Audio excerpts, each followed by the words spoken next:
YouTube স্টোরিতে সবাইকে জানাই সুস্বাগতম। আজকে আমি একটা মিডিয়াম গল্প নিয়ে উপস্থিত হয়েছি। গল্পের টাইটেল হচ্ছে দ্য মোস্ট ভ্যালুয়েবল থিংস। এর অর্থ হচ্ছে মোস্ট মানে খুব, আর ভ্যালুয়েবল মানে মূল্যবান, আর থিংস মানে বস্তু। দেখো, THIN যে থিং মানে বস্তু, আর THIN কে থিং মানে চিন্তা করা, উচ্চারণ নাকি স্পেলিং আলাদা। তাহলে এখানে থিং মানে বস্তু, তাহলে সবচাইতে মূল্যবান বস্তু বস্তু। তাহলে আমি গল্পতে চলে যাই। বলছে ওয়েন্স কিংস কি আছে, Krishnadeva Raya had a visitor from a far away country. তাহলে ওয়েন্সের অর্থ হচ্ছে কি একদা, কিংস মানে কি রাজার নাম কি না কৃষ্ণা দেব রায়। হ্যাড মানে ছিল ভিজিটরের অর্থ হচ্ছে আগন্তুক বা পরিবাজক, পরিদর্শক বা কেউ ভবনার্থী, তাকে আমরা ভিজিটর বলা হয়। ফ্রম মানে হইতে, ফার অ্যাওয়ে, ফার মানে দূরে, অ্যাওয়ে মানে দূর হইতে, কাউন্ট্রি তাহলে এক দূর দেশ হইতে। তাহলে এখানের পুরো অর্থ হচ্ছে একদা রাজা কৃষ্ণদেব রায়ের কাছে এক দূর দেশ হইতে কে না আগন্তুক এসেছিল। ভিজিটর মানে আগন্তুক বা পরিদর্শক বা পরিভ্রমণকারী এসেছিলেন। বলছে ইন দ্য কিংস কোর্ট। তাহলে in the king's court, in মানে কি মধ্যে, তাহলে ইন দ্য কিংস কোর্ট। এখানে দেখো কিংকের পাশে একটা কমা দিয়ে এসছে, মানে রাজার, আর কোর্টস মানে বিচার সভা, তাহলে আমরা কি রাজার দরবারে। তাহলে কি তিনি রাজার দরবারে এসেছিলেন বা রাজার বিচার সভায় এসেছিলেন। The visitor said to the king, তাহলে যা ভিজিটার সে আগন্তুক, সেইড বলেছিলেন, টু দ্য কিং রাজাকে বলেছিলেন, ইয়োর ম্যাজেস্ট্রি মানে মহারাজ, ইয়োর ম্যাজেস্ট্রি মানে হে মহারাজ। বলছে it is known far and wide that you have the wisest ministers in your court. তাই এর অর্থ কি দেখা যায়, বলছে তাহলে ইট ইজ নন।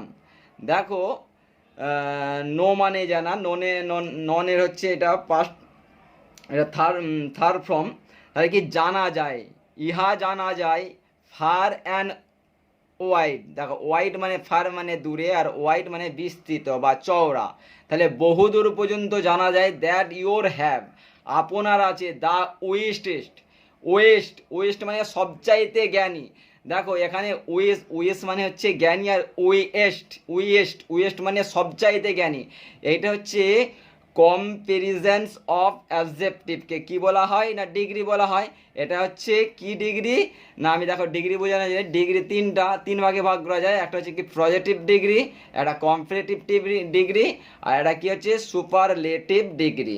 তাহলে কি কম্পারেটিভ ডিগ্রির পজিটিভ যেই অ্যাডজেক্টিভের সঙ্গে আর যোগ হয়, মানে কারোর সঙ্গে তুলনা করলে মানে সে তার চেয়ে ভালো, সেখানে কী হবে আর যোগ হবে। সে সবার মধ্যে ভালো, সেখানে কী হবে সুপারলেটিভ ডিগ্রি হবে। তাহলে সবচাইতে ভালো, তিনি সে ক্লাসের মধ্যে সব থেকে ভালো, তাহলে সে বা সে ক্লাসের মধ্যে বা দেশের মধ্যে, তখন কী হবে EST যোগ হবে। তাহলে এখানে কি বলা হয়েছে, ওয়েস্ট মানে সবচাইতে জ্ঞানী, মিনিস্টার মানে মন্ত্রীরা ইন ইউর আপনার কোর্ট দরবারে। তাইলে এর অর্থটা কি হচ্ছে, দূর দূরান্ত পর্যন্ত জানা যায় আপনার রাজসভায় কি সবচাইতে জ্ঞানী মন্ত্রীরা রয়েছেন। বলছে may I test their skills with my question. May মানে কি পারি। দেখো মে কোথায় ব্যবহার, যখন কারো অনুমতি নেওয়া হয়, সেই ক্ষেত্রে সেখানে আমরা মে ভার্ব ব্যবহার করি। মেকে মডাল ভার্ব বলা হয়, মে ভার্ব ব্যবহার করি। বলছে আই টেস্ট আমি, টেস্ট মানে পরীক্ষা নিতে পারি, আমি পরীক্ষা নিতে পারি। দেয়ার মানে তাহাদের, আর একটা কি হচ্ছে THERE, দেয়ার মানে কি সেখানে। তাহলে দেয়ার মানে তাহাদের, আর স্কিলস মানে কি চতুরতা বা বুদ্ধি বা তাদের কৌশল। উইথ মানে দিয়ে, মাই কোশ্চেন মানে প্রশ্ন দিয়ে। তাহলে এর অর্থটা কি হচ্ছে, আমি কি আমার প্রশ্ন দিয়ে তাদের কি চতুরতা বা বুদ্ধির পরীক্ষা নিতে পারি। তাহলে এখানে রাজার কাছে সে আগন্তুক জিজ্ঞাসা করেছিলেন বা অনুমতি চেয়েছিলেন। তারপরে গল্পে কি বলছে দেখো, আমরা চলে যাচ্ছি। তারপরে কি বলছে, দ্য কিংস এগ্রিড। তাহলে দ্য কিংস এগ্রি, এগ্রি মানে কি সহমতার, এগ্রিড মানে সহমত হয়েছিল, রাজা কি সহমত হয়েছিল। The visitor asked his question, দেখো দ্য ভিজিটর সেই কি সেই আগন্তুক, আক্ট মানে জিজ্ঞাসা করেছিলেন বা বলেছিলেন, এখানে আমরা কি বলবো বলেছিলেন, হিজ মানে তার, আর কোশ্চেন তিনি তার প্রশ্নটি বলেছিলেন বা করেছিলেন।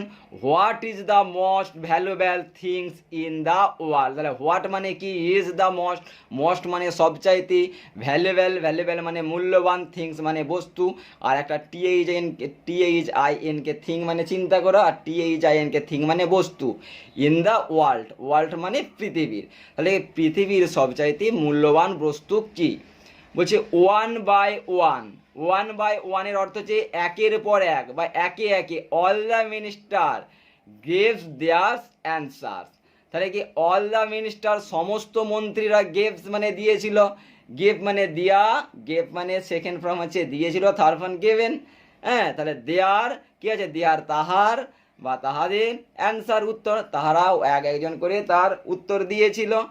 হ্যাঁ বলছে however nobody's answer could নয় কোড, কী হবে কোড স্যাটিসফাইজ দ্য ভিজিটর, তাহলে এখানে হাউ এভারের অর্থ হচ্ছে যদিও বা কিন্তু বা তবুও তা, আর নো বডিজ মানে কোনো ব্যক্তির অ্যান্সার মানে উত্তর, আর কুড কি হচ্ছে পারার ক্ষেত্রে ক্যানের পরিবর্তে যেখানে কুড ব্যবহার মানে ঠিক মতন ভাবে সে বুঝাতে পারে না সেই অর্থে কুড তখন ব্যবহার করা হয়।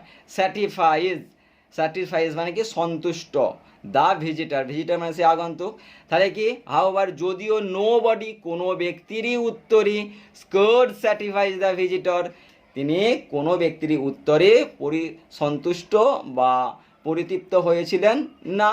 বলছে হোয়েন ইট ওয়াজ তেনালি রমন্স ট্রান মানে কি, তাহলে দেখো হোয়েন মানে যখন, ইট ওয়াজ তেনালি রমন্স একজনের নাম, ব্যক্তির নাম কি যখন, আর ট্রান মানে কি দেখো কোনো জায়গায় যখন আমরা দিক পরিবর্তন করি বা আসে সেই জায়গায় আমরা ট্রান ভাষাটা ব্যবহার করি, তাহলে when it is was Tenali Raman's turn যখন তেনালি রমন্সের বাড়ি এসেছিল বা সময় এসেছিল, হি রিপ্লাইড তিনি বলেছিলেন, ডিয়ার স্যার প্রিয় মহাশয় বা হে মহাদয়, the most valuable things is freedom, তাকে দ্য মোস্ট মানে খুব ভ্যালুয়েবল মানে মূল্যবান, থিংস মানে বস্তু, ইজ ফ্রিডম মানে অর্থ, ফ্রিডমের অর্থ হচ্ছে স্বাধীন, বলছে সবচাইতে মূল্যবান বস্তু হচ্ছে স্বাধীন হচ্ছে সবচাইতে কি হচ্ছে মূল্যবান বস্তু।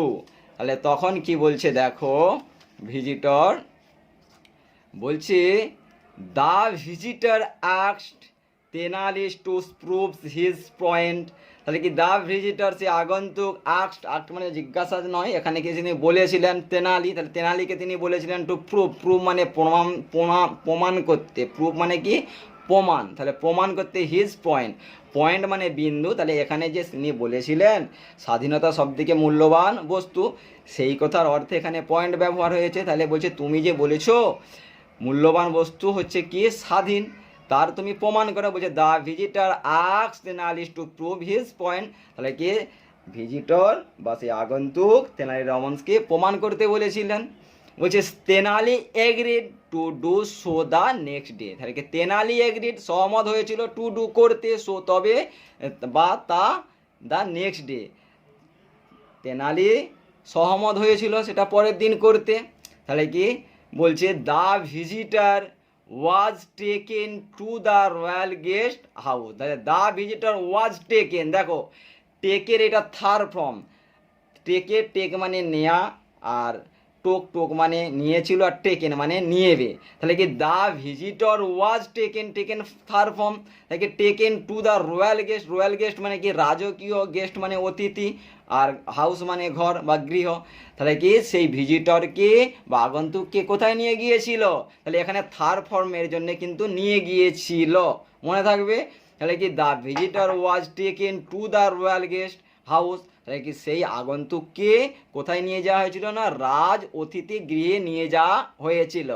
হি was provide with all kind of luxuries, তাহলে কি হি ওয়াজ প্রোভাইড মানে কি প্রদান করা বা দেয়া হয়েছিল, উইথ মানে সঙ্গে বা সব কিছু, অল কাইন্ড মানে সমস্ত ধরনের প্রকার অফ লাক্সারিস মানে বিলাসিতা, তাহলে কি তেনাকে সেখানে সমস্ত ধরনের বিলাসিতা বস্তু সামগ্রী দেওয়া হয়েছিল। However if he was to walk out of the guest house, তাহলে কি হাউ ওভারের অর্থ কি বলছি, তবু, যদি, কেন, কিন্তু, কেন নয়, যদি, তবু বা কিন্তু, এখানে আমরা কি অর্থ বার করব, তবু। ইফের অর্থ হচ্ছে যখন, হি ওয়েস্ট মানে কি ইচ্ছা করা, তাহলে ইচ্ছা করেছিল two walk out of the guest house, তাহলে কি ওয়াক মানে কি বাইরে বা হাঁটতে চেয়েছিল, আউট মানে বাইরে, অফ দ্য গেস্ট হাউস সে যখন অতিথি গৃহের বাইরে বেরানোর চেষ্টা করেছিল বা ইচ্ছা করেছিল, the guards stopped him, the guards মানে কি প্রহরী বা রক্ষীরা, স্টপড মানে আটকিয়েছিল, হিম মানে তাহাকে, তাহলে কি সে যখন বাইরে বেরানোর ইচ্ছা করেছিল তখন প্রহরীরা বা রক্ষীরা কি করেছিল, তাকে আটকে দিয়েছিল। ফাইনালি মানে মেসে মানে পুরো শেষ পর্যায়ে যখন এসে গেছে ফাইনালি বলা হয়, শেষ পর্যায়ে। When the visitor was taken to the king's court, তাহলে হোয়েন মানে যখন, দ্য ভিজিটর ওয়াজ টেকেন, দেখো তাকে টেকের থার্ড ফর্ম টেকেন, তাহলে কি ভিজিটরকে নিয়ে আসা হয়েছিল টু দ্য কিংস কোর্ট, তো যখন ভিজিটরকে বা সেই আগন্তুককে রাজসভায় নিয়ে আসা হয়েছিল, হি এক্সপ্রেড অ্যাংগ্রিলি, তাহলে এক্সপ্রেডের অর্থ হচ্ছে কি ব্যক্ত করা বা বলেছিল, তাহলে কি এক্সপ্রেস মানে এক্সপ্রেস মানে ব্যক্ত করেছিল, অ্যাংগ্রিলি মানে ক্রুদ্ধ হয়ে বা রেগে, বলছে how cold you treat your guest like a self, তাহলে হাউ মানে কি কোল্ড ইউ ট্রিট মানে কি আচার বা ব্যবহার, বলছি এটা তোমার কি রকম বেচারা, ইউর গেস্ট তোমার অতিথির সাথে, লাইক এ স্লেভস মানে কৃতদাস, তাহলে পুরো অর্থটা কি দাঁড়াচ্ছে, তাহলে কি তুমি তোমার অতিথির সাথে এই রকম কৃতদাসের মতন কেন ব্যবহার করেছো, সেইভাবে সে রেগে ব্যক্ত করেছিল। তখন কি বলছে, তেনালি রমন্স কি বলছে দেখো, বলছে তেনালি রমন্স বলেছিল, ডিয়ার স্যার, প্রিয় মহাশয় বা হে মহাদয়, we are sorry to offend you, তাহলে কি dear sir we are sorry to offend you, অফেন্ডের অর্থ হচ্ছে কি অসম্মান করা বা অসন্তুষ্ট করা, উই আর সরি মানে কি ক্ষমা চাই, তাহলে বলছে আমরা আপনাকে কি না অসম্মান করার জন্যে আমরা দুঃখিত বা আমরা ক্ষমা প্রার্থী, বলছে বাট কিন্তু, you had asked me to prove to you that freedom is the most valuable thing, তাহলে বাট মানে কিন্তু, ইউ হ্যাড আস্কড আপনি বলেছিলেন বা জিজ্ঞাসা করেছিলেন, মি মানে আমাকে, টু প্রুভ মানে প্রমাণ করতে, to you the freedom is the most valuable thing আপনি আমাকে প্রমাণ করতে বলেছিলেন যে স্বাধীন হচ্ছে সব থেকে মূল্যবান বস্তু, আমি আপনাকে তার জন্যে কি করেছি, অসন্তুষ্ট করেছি, তার জন্য আমাকে ক্ষমা করবে, এটা হচ্ছে এর অর্থ ছিল। তখন শেষে কি বলছে দেখো, impressed the visitor reward Tenali Raman's with a 100 gold কয়েন, তাহলে কি ইমপ্রেস মানে প্রভাবিত করা বা মুগ্ধ করা, তাহলে মুগ্ধ হয়েছিল। দ্য ভিজিটর কি আগন্তুক, রিওয়ার্ড মানে পুরস্কৃত করেছিল তেনালি রামান্স উইথ মানে দিয়ে বা সঙ্গে, তাহলে দিয়ে 100 গোল্ড কয়েন, 100 মানে কি 100, গোল্ড মানে স্বর্ণ, আর কয়েন্স মানে কয়েন্স বা যাকে বলা হয় টাকা বা কয়েন্স, যেগুলোকে আমরা সিকা বলা হয়, তাহলে কি ভিজিটর মুগ্ধ হয়ে তেনালি রামান্সকে কি করেছিল, 100 স্বর্ণমুদ্রা দিয়ে পুরস্কার করেছিল। এই ছিল আজকে ছোট্ট গল্প, আবার নতুন ছোট গল্প নিয়ে আসবো। ভালো যদি লেগে থাকবে লাইক করবে আর ভালো